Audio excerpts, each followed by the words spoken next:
Good evening. It was a tragic turn of events for a Toronto worker today, struck and killed by the garbage truck he was operating. It happened this morning in a Scarborough neighborhood, and tonight an investigation is underway into how and why the incident happened. CTV's John Musselman is live at the scene with the latest. John. Well, Michelle, it happened on the street I'm standing on right now, and as you mentioned, investigators will be trying to determine why this happened. The accident happened around 8:30 this morning on Middleport Crescent. That's near Morningside and Finch, a routine weekly garbage pickup that turned deadly. Police say a 66-year-old city employee operating the truck got out of the vehicle. It rolled forward, running him over. The truck then came to a stop when it crashed into a light pole. This is video obtained from a neighbor's camera. You can see the truck hitting the pole. In a second video, which is too graphic to broadcast, it shows the worker running beside the truck as it rolls forward without an operator. He slips on the snow and falls under the rear wheels. It happened in front of this woman's home. She explains what she saw on her home security video. He was walking, he slipped, and the truck just went over him, and that's all I saw. It's really sad, like, you're upset. He's a serviceman. He deserved the full life. It's really sad, that's for sure. I feel bad for his family. Toronto police sealed off the street and began gathering forensic evidence. The Ministry of Labour also sent investigators to the scene. There will be an inspection of the truck to make sure there was no mechanical malfunctions. In a statement released by the City of Toronto, a spokesperson wrote, quote, "We are deeply saddened by the death of a City of Toronto employee this morning following a workplace incident. We offer our heartfelt condolences to our colleagues' family, friends, and peers, and we are committed to supporting employees during this difficult time." The man killed was a member of City Union Local 416. It released this statement saying it is committed to working closely with the Ministry of Labour, investigators, police, and the City of Toronto to understand what happened. We will share further information as it becomes available. We have reached out to the family to offer our support. Our thoughts remain with the family, their loved ones, and all solid waste management colleagues during this difficult time. The cause of the accident remains under investigation. And the truck here involved was removed from the scene just a short time ago. The name of the man who was killed has not been released. Reporting live, I'm John Musselman. I'll send it back to you. Thank you, John. A woman is in hospital fighting for her life tonight after a tent fire in South Etobicoke. Police are now searching for a suspect in connection with the incident that also left a police officer with minor injuries. CTV's Janice Golding is live tonight in Etobicoke with more details. Janice. Hi, Nathan. Yes, a woman is fighting for her life after the tent she was in went up in flames, a blaze police are describing as suspicious. Emergency vehicles rush a woman in her 50s to hospital after she was set on fire this morning. Police originally called to the scene by passers-by reporting a man and a woman involved in a dispute. That was the nature of the original call, which brought our attention of our officers to the location. In terms of what unfolded at that point, we weren't able to determine, because once we got here, our focus shifted to life-saving measures, where one of our officers actually dragged the individual from the tent, and another officer used fire extinguisher to put down the blaze. When officers arrived on scene shortly after 10:40 a.m., they did not see individuals involved in an altercation, finding instead a tent in a laneway behind a building at Lakeshore and 8th Street engulfed in fire. I must tell you that a woman was seen walking away from the area around the time of this incident. And we're working to determine who she is and whether she may have information that could help us understand what occurred here today. Police couldn't say what role the man involved in the original report may have played in this incident, but they are looking for a woman who was spotted at the scene. We know that this building behind me is abandoned. However, it has a number of people that have been squatting within the building itself and the laneway. So there are certainly regular check-ins by ourselves, the City of Toronto, for the well-being of the people that occupy the area. In terms of any criminality that's occurred, not that's come to my attention, it's certainly not of this magnitude or alarm. The fire marshal is now investigating. Officers are also speaking with witnesses and canvassing the area for evidence. The woman suffered severe life-threatening injuries. The police officer, meanwhile, sustained minor injuries to the hands and was treated and released from hospital. Anyone with any information is asked to contact Toronto Police. Reporting live, Janice Golding. Now back to Michelle. Thank you, Janice. Police are searching for a suspect after a woman was stabbed in Scarborough this morning. Police were called to Markham Road and Select Avenue at 7:30 for reports of a stabbing. A woman in her 50s was found and rushed to hospital with what were described as life-threatening injuries. Police say the suspect is described as a male, 5'8", wearing all black. Police say he left the scene in a light-colored sedan. Still to come tonight, Ontario's Auditor General is raising red flags over doctor billing and how it's being monitored. Still ahead, the anomalies uncovered that could be costing taxpayers hundreds of millions of dollars. And we have more news in a moment, but first, here's a live look outside of this hour. Temperatures are dropping tonight, and the cold air is going to stick around into the morning. Lindsay Morrison has the look at the current condition. And she joins us from a fitness studio in Mississauga as our Toy Mountain campaign goes into high gear on this Giving Tuesday of all days, Lindsay. It's the best kind of day, Michelle and Nathan. Not only is it Giving Tuesday, but I think it's the perfect opportunity to keep building a toy mountain. Look at this crowd here tonight. This is at Evolution Chambers in Mississauga. Look at everyone. They've got all their toys. We have so many friends to meet tonight, so many people that we're celebrating and their generosity, including the Oldfield family over here. So this is Taylor and Joey. Tell us what you brought tonight. We brought a whole slew of toys. Just to help kids out who maybe don't have enough for Christmas. I mean, I love that. And this is just something that your family decided to do, Taylor? Yeah. I like giving to people who don't have a lot. Yeah, it's so important to do it this time of year. This is all just from one family, Nathan and Michelle. Isn't that incredible? About 4 big bags of toys here. Let's hear it for them, everyone. That's a very amazing donation. And Gina from the Salvation Army, it is Giving Tuesday. So what are we encouraging people to do? Well, if you give online to salvationarmy.ca, your donation is matched all the way up until December 31st. So thank you for your donation, and everyone here is giving hope today. Oh, we're feeling the hope, and we're feeling the cold outside, but it's nice and warm in here. We've got warm hearts tonight. Here's a look at your weather. Yeah, it's a little chilly tonight. Temperature-wise, we are below freezing, and we will be through the rest of the night tonight, on our way to an overnight low near -7 degrees. On the satellite and radar, not much to show you. We did have that light dusting of snow this morning. That is now long gone.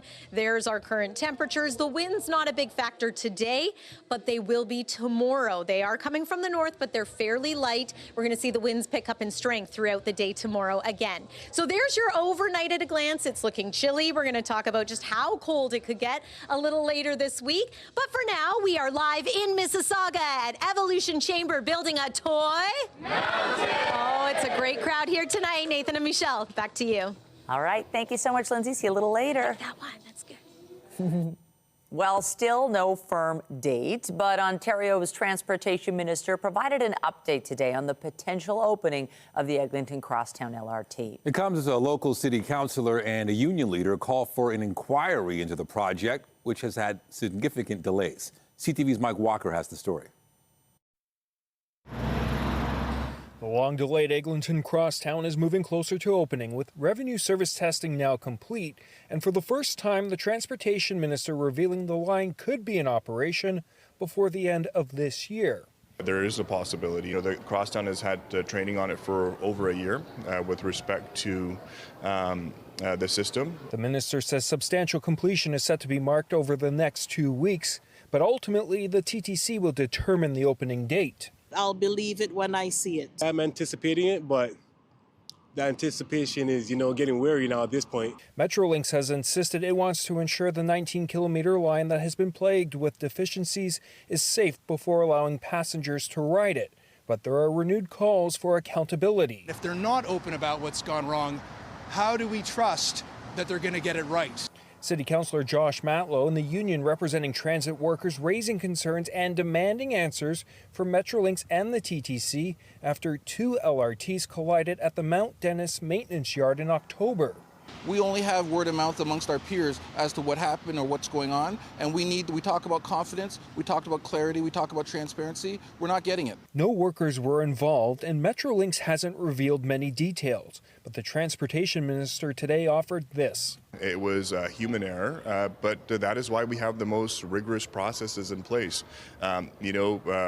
there wasn't even a scratch from that incident. So it was a very minor incident, but we take our safety, our testing process very seriously.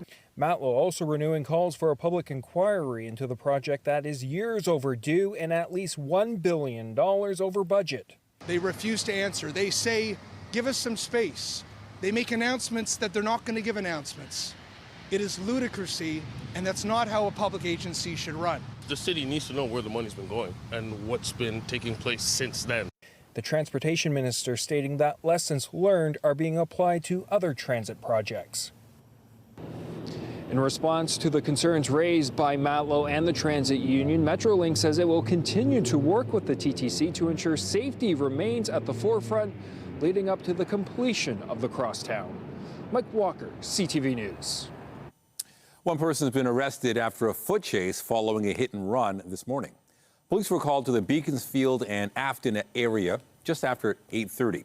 Now, police say the driver was involved in a collision and ran away from the scene.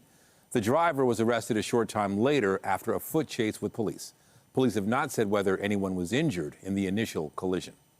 Police have located a white Lamborghini SUV they believe was involved in a hit and run downtown last night. A woman was struck by a vehicle around 7:15 near Queens Quay and Yonge Street. She was taken to hospital with serious but non-life-threatening injuries. The driver involved left the scene. Police say they have found the vehicle but are still searching for the driver. Investigators are asking anyone with information to come forward. Meanwhile, a cyclist was seriously injured after being hit by a vehicle downtown last night. This happened around 10:15 near King and Niagara Street. The cyclist, a man in his 30s, was taken to hospital with serious but non-life-threatening injuries. The driver involved in this incident remained at the scene. York Regional Police are treating a fire at a strip mall in Vaughan as suspicious. Flames broke out just after 5 a.m. at a location near Dufferin and Center Street. No injuries have been reported. York Regional Police say the fire is being investigated as suspicious. The Office of the Fire Marshal has been notified as officials look into the possible cause. And take a look at this scene from Scarborough late this afternoon. What appears to be a broken water main sending water spraying several meters up into the air. The calls came in just after 4. It happened on Estate Drive near Markham and Progress. The water appears to have flowed towards that intersection, causing pooling in the westbound lanes of Progress. The RCMP said today it teamed up with other law enforcement agencies to seize a large quantity of fentanyl and other illicit drugs over a 5-month period. There have been thousands of arrests and charges following a focus on traffickers, production labs, distribution networks, and financiers. CTV's Judy Trin has the details. These investigations took place on opposite ends of our province. For months, police across Canada, in big cities and small towns, have been targeting organized crime. We did find this group had certain photos or emblems. Between May and October, a joint strike force of more than 100 police agencies focused on taking illegal fentanyl off the streets. Police seized 386 kilograms of fentanyl, more than 1,700 kilograms of methamphetamine, and nearly 6,000 kilograms of cocaine, along with more than $13 million in cash. There's some big players here, and there's some smaller departments, but it's a real shining example of the feds, the provinces, and municipal agencies all working together. A chunk of fentanyl there. This is the second time that a national effort was coordinated by the RCMP to target deadly opioids after Donald Trump accused Canada of not doing enough to stem the flow of fentanyl across the border earlier this year. Canada's a very bad abuser. The RCMP say more than 8,000 arrests and charges were laid involving 200 organized crime groups. Despite the record quantities of seizures, investigators say fentanyl is being trafficked for domestic use, not being exported. The source is not each other. The source is from external countries, external regions. So fentanyl is not going certainly from Canada to the U.S. The RCMP say China continues to be the biggest source of precursor chemicals that go into the making of illegal fentanyl.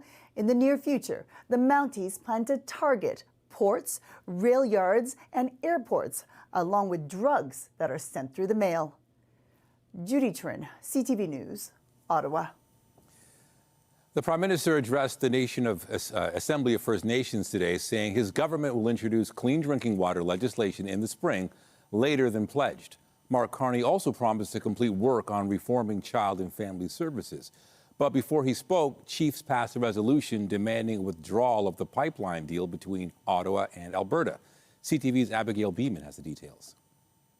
This resolution has been accepted and approved by consensus. The Assembly of First Nations unanimously passed a motion to keep the oil tanker ban off the BC West Coast and called to scrap the MOU with Alberta that sets the stage for a new pipeline.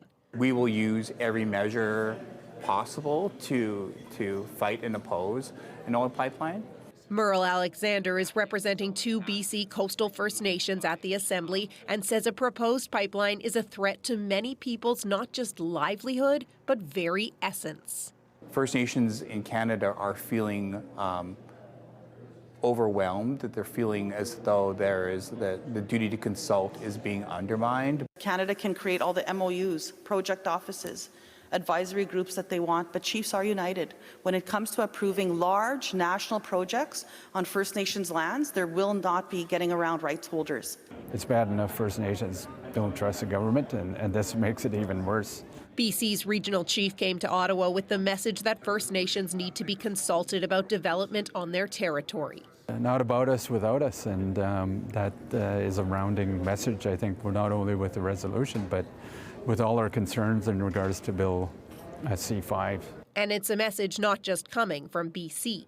We've had enough of being excluded, and there's going to be trillions of dollars going to be extracted over the next 10 to 100 years, and for First Nations to get chump change, it's not going to happen. The Special Chiefs Assembly continues here until Thursday. Also on the agenda, a plenary session about the Major Projects Office and Indigenous Advisory Committee. Abigail Beeman, CTV News, Ottawa. To Queen's Park next, where the province's Auditor General released her annual report. The focus this year on healthcare. Among other things, the AG says Ontario is falling short when it comes to connecting residents with primary care. CTV's Queen's Park Bureau Chief Siobhan Morris is live tonight with the details. Siobhan. Well, there was also a big focus in this report on billing. The Auditor General describes the system by which that's done as archaic, with not enough people at the Ministry of Health taking a close look at the numbers coming in. Ontario's Auditor General finds big gaps in monitoring doctor billing practices. In her annual report, Shelley Spence flags physicians putting in for over 100 hours in just a day, 365 days of work a year, and far more than their peers, sometimes all 3. Those were all very shocking to me. The government estimates anomalies could cost taxpayers in the ballpark of $500 million a year. If there is waste in the billing system, and we're not saying there is, we're just saying it needs to be reviewed. And if it could be recovered, you could use that money to hire more family physicians. The parliamentary assistant to the Minister of Health, dismissive of eyebrow-raising bills. Well, no, maybe you're talking about hypotheticals. I'm talking about an actual process. He explains healthcare and its billing system are complex. So we need not automatically jump to an assumption. The Ministry of Health says the problem cases the auditor identified are being investigated. This isn't really about the individual doctors as much as it is about the fact that the government refuses to put enough people in charge of monitoring these things. The auditor also flags a lack of collaboration and planning on getting Ontarians linked to primary care. While the province has boasted about clearing half of a waiting list, Healthcare Connect is failing to meet the moment. Ontario health teams are saying it's not working, patients are not using it, family doctors are not using it. Spence notes that only about 11% of those without a doctor are using the service. Maybe if you advertised that it's available to people, it might start working. Ontario hasn't updated its communication plan to tell doctors and patients about the program in a decade. For generations. This was the biggest year on record for government advertising, $112 million through the end of March. 38% of that bill covered ads the Auditor General describes as being mostly to foster a positive image of progressive conservatives. It's important both before or after an election cycle for the public to be informed with nonpartisan government advertising. That is what we're doing. That is what we're committed to. A rule change by the previous Liberal government allowed this kind of advertising. That was the wrong thing to do. It makes me mad. Not as mad as I am about the way they're spending money right now. The government's defending disorganized management of its PPE stock, something that's led to $1.4 billion worth of gloves, masks, and gowns literally being thrown away, blown up in smoke. The auditor says some of this stuff expired or was purchased post-pandemic in long-term contracts. The gear not always fitting the needs of the people who use it. Yeah, well, I guess I would ask a question. Would you like substandard PPE to be used with your children? Shelley Spence says she can't entirely blame the government for there being some level of waste because there was such a scramble to get your hands on PPE in the early days of the pandemic. Reporting live from Queen's Park, I'm Siobhan Morris. Nathan, back to you. Thank you, Siobhan. Ukraine's president made his first official visit to Ireland today. Volodymyr Zelenskyy is continuing to seek European support for the war against Russia amid ongoing efforts to end the conflict. And the most difficult questions or questions with the challenges, it's about territories. It's about frozen assets, because I can't just myself speak on behalf of European leaders. It's about money, which are frozen, but in Europe. The Irish government announced an additional €100 million for non-lethal military assistance and another $25 million to help Ukraine support its energy system. In Moscow, an American delegation met with Vladimir Putin. The Russian president accused Ukraine's European allies of sabotaging U.S.-led efforts by amending peace proposals with demands that are unacceptable. Pope Leo XIV has concluded his three-day visit to Lebanon with a call for peace. I especially pray for beloved Lebanon.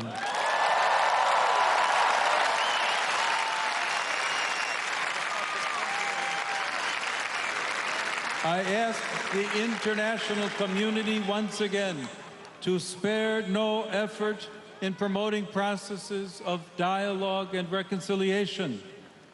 I make a heartfelt appeal to those who hold political and social authority here and in all countries marked by war and violence. The pontiff ended his first foreign trip with a mass along the Beirut waterfront. He visited Turkey before traveling to Lebanon. Coming up, famous faces, scientists, doctors, and caregivers converge for a conversation on women's brain health. We'll take you to Canada's inaugural summit, where an array of insights aim to ignite action. And I'm Pat Foran. Coming up on Consumer Alert, do you put up Christmas and holiday lights? If you do, how often do you have to replace them? Some outdoor lights only seem to last a year or two, but there are ways to get them working again. We speak with an expert. That story is just ahead. Well, this crew is certainly helping us build a mountain of toys. We are here at Evolution Chamber. This is Greg Chiappetta, and you have been doing this for how many years? So it's going to be our 5th year. Normally when members come in, we're talking about, hitting numbers on a scale and evolving, right? Now we're talking about something even heavier, which is the toys. And honestly, our members went crazy this year. We always have goals for our members to hit. This time, they always surpass it. This time, it's even more crazy than ever. They actually helped us bring over 700 toys together here at Evolution Chamber. And honestly, it's just been, it's great to know that, even one kid can just wake up and be happier this Christmas. We could be a part of it. It's a beautiful thing. And honestly, I'm not the best at speaking. My nana over here is going to be a little bit better. Well, Merry Christmas to everybody. That's beautifully said. Thank you, Evolution Chambers. Let's take a look at your weather for tomorrow. It's going to be another cool start to the day. Daytime high about 1 degree. And then we are looking at some cold air moving in for the rest of the week. We are here at Evolution Chamber. These guys are helping us build a toy. And there are ways you can donate too. Here's a look at how you can text to donate and help support CTV and the Salvation Army. Stay with us. CTV News. We'll be right back. Woohoo! When you see it happen, send it to CTV News. Text 10400 from your screen to ours. Text 10400. You may have noticed holiday lights dotting your neighborhood landscape. They sure make a home look festive, but they can also be frustrating to use. Right, the winter weather can be a challenge for string lights, which often need to be replaced, but there are some things you can do to try to make them last. Here's Pat Foran and Consumer Alert. Pat. Thanks, Nathan and Michelle. I seem to have to replace some of my lights every year. It's not just frustrating, it can also be expensive. But just because a strand won't light, it doesn't mean it's done for good. We speak with an expert who has some good advice. Some homes are already decked out for the holidays, and some homeowners spare no expense to have their properties look great for the festive season. It never seems to fail. Every year when I do my Christmas and holiday lights, there always seems to be at least one or two strings that don't work, and it's hard to know when should you fix them and when should you throw them out. Number one rule is to make sure that you unplug things before you attempt to fix them. Kyle Tobin of Christmas Lights Toronto says his company has been decorating homes for the past 35 years. He says, unfortunately, many holiday lights are not built to last. The problem is that consumer lights, retail version lights, are not designed to withstand more than 1 or 2 seasons, whereas commercial grade lights are meant to be replaceable. Parts can be retrofitted so that they can be maintained to last many years. Tobin says wet, freezing temperatures are also hard on outdoor lights. Brittle wire, water, and corrosion. Those are the biggest culprits of things that make a light strand disposable. If you have a strand that won't light, there are 2 fuses behind a small door on the plug. Replacing them with fuses that came with your original set or that you purchased separately could fix the problem. If this doesn't fix it, there's a good chance you need to throw out your lights. Plug her in, and if it works, then you've probably solved the problem. Also check bulbs for corrosion.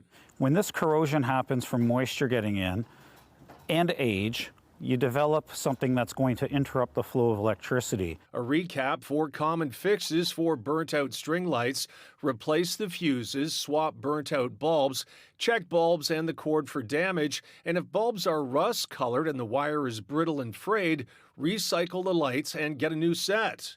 Tobin says using damaged lights is not worth the fire risk, as you want to be sure you have a safe holiday season.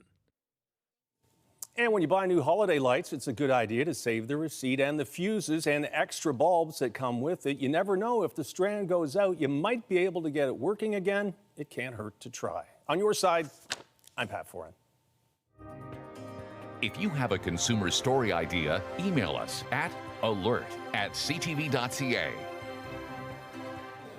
Let's head back to Evolution Chamber in Mississauga, where the gift giving is in full swing tonight. And that's where we find our Lindsay Morrison, spending some time with so many generous donors and a gift in your hand. Yeah, you know what? There have been so many amazing toys donated the last little while here. I'm having fun playing with them myself, but we have to celebrate the people who are really making a difference tonight. I have Steve and I have Eddie here from Woodbridge GTA Climate Care. Thanks for joining us. Well, thanks for having us, Lindsay. You know what? Woodbridge, we're always helping people out during the winter season. When they have no heat, we come out. Got a gift for you as a toque to keep you warm during those cold broadcasts. Thank you so much. We also have a bin at our location taking toys as we speak. And to hit our goal, I think it's 65,000 toys you needed. So the office, we've got a check donation for to help out those toys from Eddie and the rest of the team at Woodbridge. Wow, $1,500. Yeah, Thank you go. so much, Woodbridge. This is phenomenal. Thank you, Steve, and thank you, Eddie. All right, I want to introduce you to some more friends over here. The Port Credit Storm. This is the U18 team. Jace, come on over here a little bit. What does it mean for you to participate in something like Toy Mountain? It's great to see you guys again. You've been growing up with this campaign. Oh yeah, we've always been doing this every year. Always been wanting to do it for the children. Always been wanting to do it for the sake of the Christmas spirit. You need to be out there for the children. They always deserve these kinds of things, and when they're in hard times, they're in hard times. They can't take something that isn't deserved to them. So we are donating all these toys for a reason, and there's a reason why people should also donate to all their local bins. Please and thank you. Have a good Christmas. Merry Christmas. Merry Christmas. So well said. Thank you. Let's hear it for the Port Credit Storm. Another fabulous donation. And Jeff from the Salvation Army, I just want to bring you in here for a moment because this is Giving Tuesday. Our campaign is now well underway. What sort of message do you have to viewers at home? Well, it's so amazing. We have so many amazing community partners and donors, volunteers that really help us make our job a lot easier in what we do. And these toys go a long way in helping us build relationships with our customers that come to our various facilities. And it gives us the opportunity, not just at Christmas, but year-round, to walk alongside them and to really offer them hope and dignity and to try and change their lives one at a time. Well, we're now making our way into December, and so this is the time of year when I think so many people are doing their shopping, they're thinking about helping others, and yeah, it's starting to feel a little cold out there too. I might need this toque soon. Let's get to your forecast, and what you need to know is the fact that, yeah, it's a little chilly out there right now. Look at these temperatures across northern Ontario, and in the south, we are at -3 degrees here in the city of Toronto. Feels like -7. Overnight tonight, we dropped to a low near -7 degrees, but feeling like -10. Tomorrow at a glance, flurries in the forecast. Once again, it is going to be a windier day. Southwest winds for tomorrow and then northwest winds for Thursday with some lake effect snow squalls kicking back in. So here's a little look at the temperatures we're expecting across southern Ontario, central parts of the province, and the east as well. It is likely that many communities will hit the freezing mark or climb slightly above, which is nice because, oh boy, Thursday is going to be a lot colder. We've had lake effect snow off Georgian Bay today, areas east of there, and then that snow that we got this morning, that system has moved well off to the east. In fact, it's become a nor'easter for our friends in Atlantic Canada. Next frontal system moves in for us tomorrow. Might get a burst of snow in the afternoon or the evening. Here's how that looks. So we'll pause this here as we make our way into your Wednesday night and then into Thursday. As mentioned, winds change direction. It is going to be a cold day, and yes, a few lake effect bands could extend all the way from Lake Huron and Georgian Bay toward us here in the GTA. It's not a lot of snow in the forecast, maybe a trace to a couple of centimeters of snow over the next couple of days here. But yes, flurries could be flying. 7-day forecast looks like this. Thursday is the coldest day in the short range forecast, but it's not our only cold day. Friday and Saturday look to be cloudy. Temperature-wise, we climb back to about 1 degree on Saturday, and then the next blast of Arctic air is going to move in for Sunday night. And it will be a chilly start to next week, but at least we will enjoy some sunshine on Sunday and Monday. We're having a great time here building a toy mountain, and we've got lots more to do. Thank you to everyone at home who's considering helping us with our campaign. This is how you can make a difference, and be sure to visit toymountain.ca and text to donate toys to 30333, and that will amount to a $25 donation. We are so grateful to this community and everything you are doing. Stay with us. More from Toy Mountain coming up.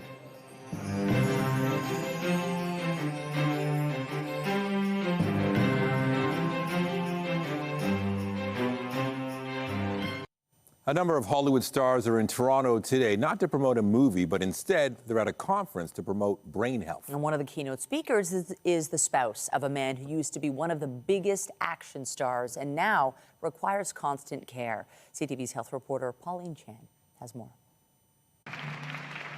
Bruce Willis's family announced the actor had frontotemporal dementia in 2023, just months after he developed aphasia and retired from acting.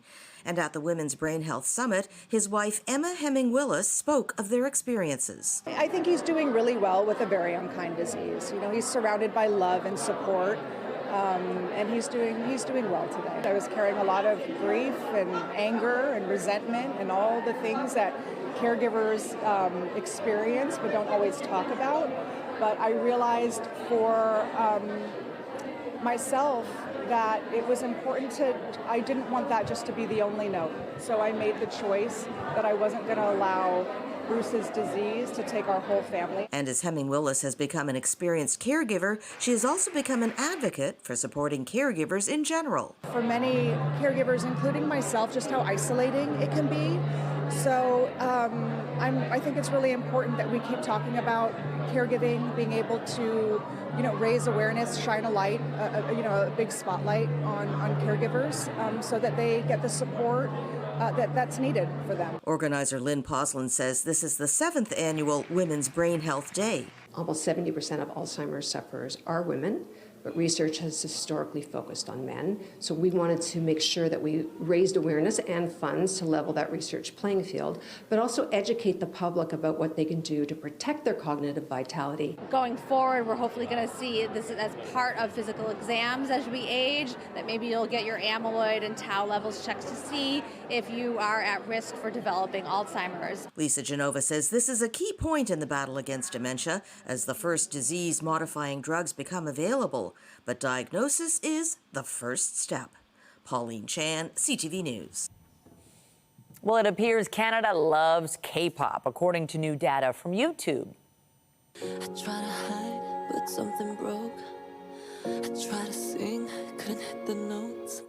The streaming platform says several tracks from K-pop Demon Hunters were the most watched music videos and shorts by Canadians this year. And Netflix reports the animated film is its most popular of all time, with more than 236 million views.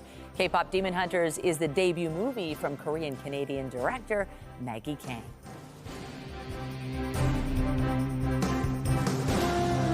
Get Toronto's top stories, breaking news alerts, and watch live. Download the CTV News app. A smaller Canadian bank is being acquired in a $1.9 billion deal. BNN Bloomberg's Morella Fernandez has more on that. Laurentian Bank is being sold to Fairstone Bank for just under $2 billion. Fairstone is an alternative mortgage lender. It will pay a 20% premium to Laurentian shareholders to buy the bank's commercial lending unit. And National Bank is acquiring Laurentian's retail and small business assets. The news today swept Laurentian shares up over 18%. Here are the closing numbers for the day. The Canadian dollar is down to 71.54. West Texas Intermediate crude is down to 58.64. Western Canadian Select is up to 46.24. And the TSX lost another 52 points today, ending the day at 31,049. Those are your business headlines. I'm Morella Fernandez. The Business Report is brought to you by Canadian Western Bank, the bank built for business. Algoma Steel says the need to accelerate its plan to lower costs was recognized well before U.S. tariffs went into effect. The company announced yesterday it will lay off more than 1,000 workers in March.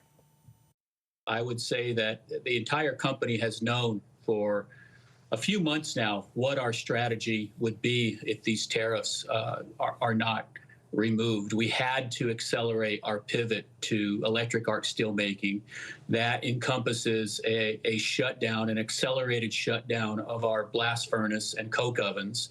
That drives the amount of jobs that we announced yesterday going on layoff.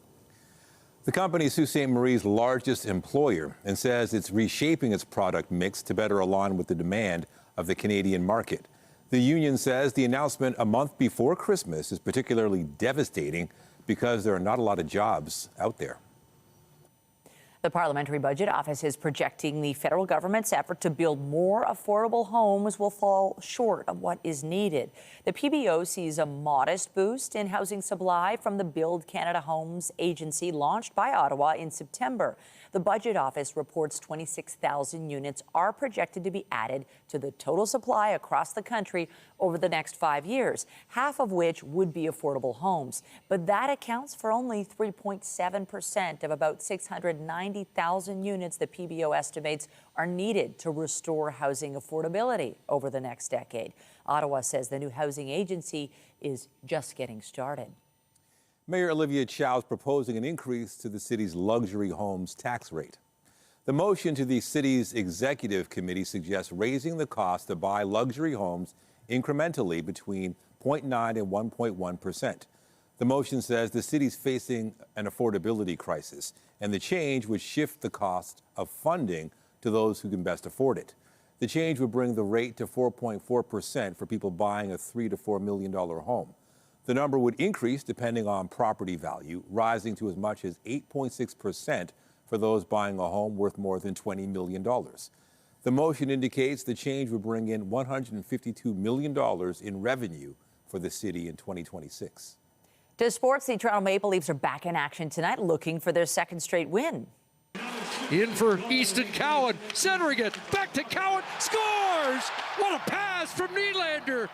Toronto is coming off a 7-2 win against the Penguins on Saturday. This evening, they are in Florida for a tilt against the defending Stanley Cup champs. The Panthers are hoping to hold a 3-game home skid. Abaji to quick trigger. And the Toronto Raptors try to avoid a third straight loss tonight. They've dropped 2 straight after a 9-game win streak. The Raps will welcome the 8-12 Portland Trail Blazers to town tonight. Toronto is 3rd in the Eastern Conference. Meanwhile, Scotty Barnes has been named the NBA's Eastern Conference Defensive Player of the Month for October-November.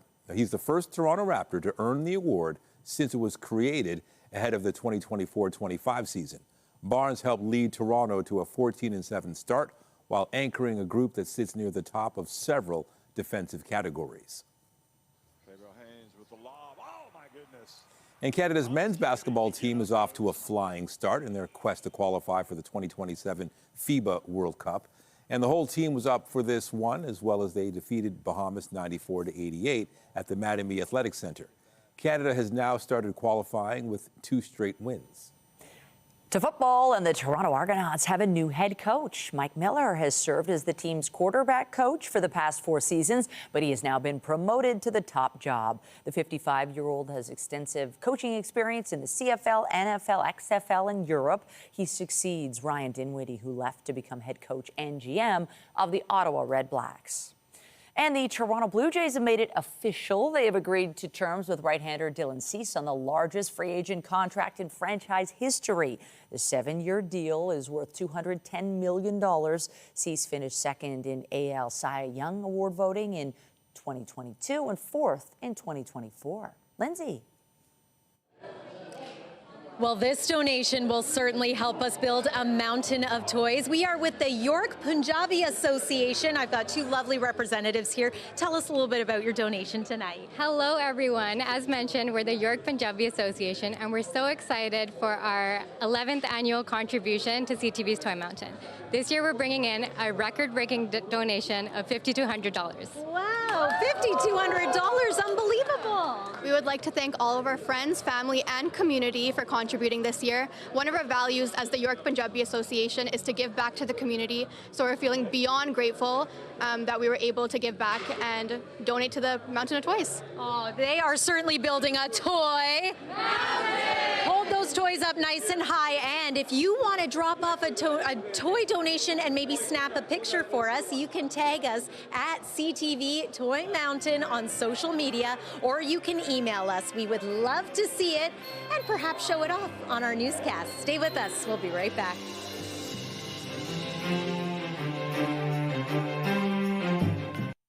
A new visual art experience featuring Canadian artists has opened in Toronto. It explores emotion, expression, and what it means to belong.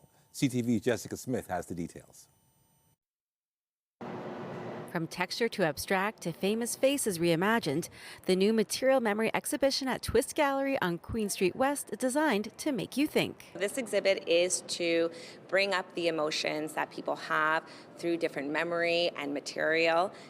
What I love about this exhibit is that it's a combination of abstract and landscapes. Featuring work from 8 artists from across Canada, it explores how different materials and experiences can become memories, and how those memories can become art. We want them to kind of stand in front of the artwork and take a step back and just see what memory kind of resonates with them looking at the artwork. And that's why we selected these 8 artists. For Toronto-based artist Mark Viola, whose work includes an interpretation on familiar famous faces, it's about bringing a memory into the present moment. My hope is that when people see it, when they read the lyrics or interact with the work in some way, it brings to surface some kind of memory. Each piece telling its own story from the artist's perspective and hopefully resonating with patrons who take it all in. I remember that movie, or my dad or my mom or my grandmother used to listen to that artist. Those emotions and those feelings are really the connection that I want them to have with the artwork. Leaving with new memories made. The Material Memory exhibition is open for people to come and interpret in their own way. The show is free to attend and runs all the way through to December 16th. Jessica Smith, CTV News. And let's check back in with Evolution Chamber in Mississauga, where it is cold outside, but all that generosity, Lindsay, warming our hearts tonight. Michelle and Nathan, I am learning that it is evolution season. It's not just winter. Did I get that right? Exactly. It's evolution season. Okay, well, it's been fabulous here tonight building a toy. And we've loved the fact that it's Giving Tuesday. That's the message we want to send home tonight, Gina, to the viewers watching. Absolutely. We're here. What a great way to celebrate Giving Tuesday. We've got over 70 people that have walked through here tonight, and they're all giving back to the communities that they love so much. Thank you, everyone. Yes, thank you so much. It's been amazing to have this big crowd on a cold night. I think we're all keeping each other nice and cozy. And as we take a look at your 7-day forecast for the next few days here, you'll find that it is still going to be quite cold going forward. So maybe if you're looking for something to do to warm up, head off to a local shopping mall or store, pick up a new unwrapped toy and drop it off at one of our Toy Mountain donation bins. It's been awesome tonight building a toy. Let's hear it. Oh yeah, that was the loudest one so far. Thank you again to the York Punjabi Association. A reminder that you can text to donate. There are so many different ways that you can contribute to this campaign. It's been a fabulous night. Michelle and Nathan, I'll send it back inside to you. Thanks, everyone. Great work. I know, we sure appreciate it. Have a wonderful evening. That's it for us, but be sure to join Omar Sachedina tonight at 11 for CTV National News, followed by Zarada Alman with our next local newscast at 11:30. Meantime, our coverage continues anytime on CP24 and at ctvnewstoronto.ca. For Lindsay Morrison and all of us here at CTV News, thanks for watching and have a great night. Great to know.